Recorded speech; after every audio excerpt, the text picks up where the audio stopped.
ಕಿವಿ ಮತ್ತು apple juice ಬೇಕಾಗುವ ಪದಾರ್ಥಗಳು: ಆಪಲ್, ಕಿವಿ ಹಣ್ಣು ಮತ್ತು ಸಕ್ಕರೆ. ನೀವೆಲ್ಲ ನೋಡಿರ್ತೀರ, ಕಿವಿ ಫ್ರೂಟು ಮಾರ್ಕೆಟಲ್ಲಿ ಸಿಗುತ್ತೆ. ಇದನ್ನು ತೊಳೆದು ಒರೆಸಿ ಇಟ್ಕೊಳ್ಳಿ. ಹಾಗೆಯೇ ಒಂದು ದೊಡ್ಡ ಆ್ಯಪಲ್ ಕೂಡ ತೊಳೆದುಬಿಟ್ಟು ಒರೆಸಿ ಇಟ್ಕೊಳ್ಳಿ. ಫಸ್ಟ್ ಇದನ್ನು ಹೆಚ್ಚಿಕೊಳ್ಳೋಣ, ಸ್ಲೈಸಸ್ ಆಗಿ ಮಾಡ್ಕೊಳ್ಳೋಣ. ಸ್ಲೈಸಸ್ ಮಾಡೋದಕ್ಕೆ ಕಿವಿ ಫ್ರೂಟ್ನ ಸಿಪ್ಪೆ ತೆಗಿಬೇಕಾಗುತ್ತೆ. ಸೊ ಪೀಲ್ ಆಫ್ ಮಾಡೋಣ. ಇದನ್ನು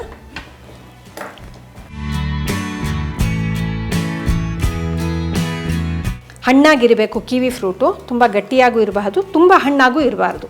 ತುಂಬ ಹಣ್ಣಾಗಿದ್ದರೆ ಅದು ಮೆತ್ತಗಾಗೋಗಿರುತ್ತೆ. ನಾವು ಅದರಲ್ಲಿ ಜ್ಯೂಸ್ ತೆಗೆಯೋದಕ್ಕೆ ಕಷ್ಟ ಆಗುತ್ತೆ. ಪೂರ್ತಿ ಸಿಪ್ಪೆ ತೆಗೆದಿದ್ದಾಯಿತು. ಈಗ ಇದನ್ನು ಉದ್ದುದಕ್ಕೆ ಸ್ಲೈಸಸ್ ಆಗಿ ಹೆಚ್ಕೊಳ್ಳೋಣ.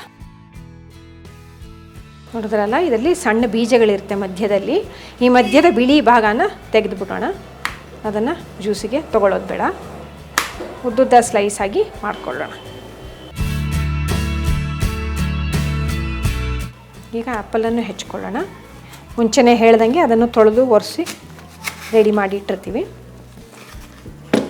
ಮಧ್ಯದ ಭಾಗನ ತೆಗೆದುಬಿಡೋಣ. ಆ್ಯಪಲಲ್ಲಿ ಬೀಜ ಮತ್ತು ಮಧ್ಯದ ತಿರಳೆ ಏನಿದೆ ಅದನ್ನು ತೆಗೆದುಬಿಡೋಣ. ಇದನ್ನು ಕೂಡ ಕಿವಿ ಫ್ರೂಟ್ ಥರ ಸ್ಲೈಸಸ್ ಮಾಡ್ಕೊಳ್ಳೋಣ.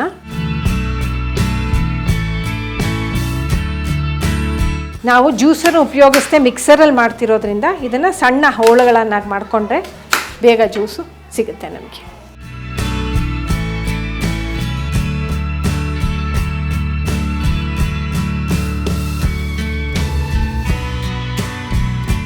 ಸಕ್ಕರೆಯನ್ನು ಸೇರಿಸಬಹುದು.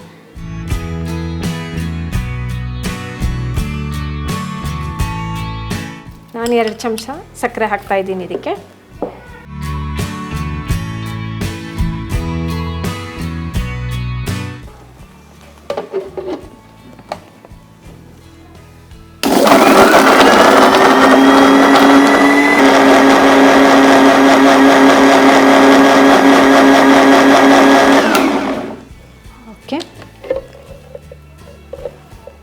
ಈಗ ಇದನ್ನು ಸ್ಟ್ರೈನ್ ಮಾಡಿ ಸೋಸಿಬಿಟ್ಟು ಗಟ್ಟಿಯಾಗಿ ಉಳ್ಕೊಂಡಿರೋ ಆ್ಯಪಲ್ ಸಿಪ್ಪೆ ಮತ್ತು ಆ ಪಲ್ಪನ್ನೆಲ್ಲ ತೆಗೆದುಬಿಡೋಣ.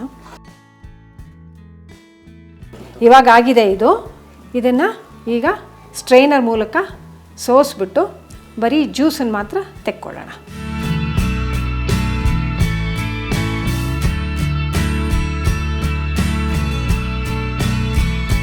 ಕ್ಲಿಯರ್ ಜ್ಯೂಸ್ ಮಾತ್ರ ಕೆಳಗಡೆ ಸಿಗುತ್ತೆ ನಮಗೆ.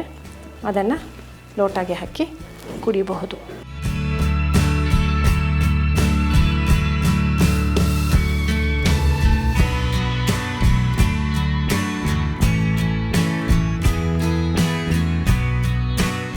ಜ್ಯೂಸನ್ನು ಲೋಟಾಗೆ ಟ್ರಾನ್ಸ್ಫರ್ ಮಾಡೋಣ.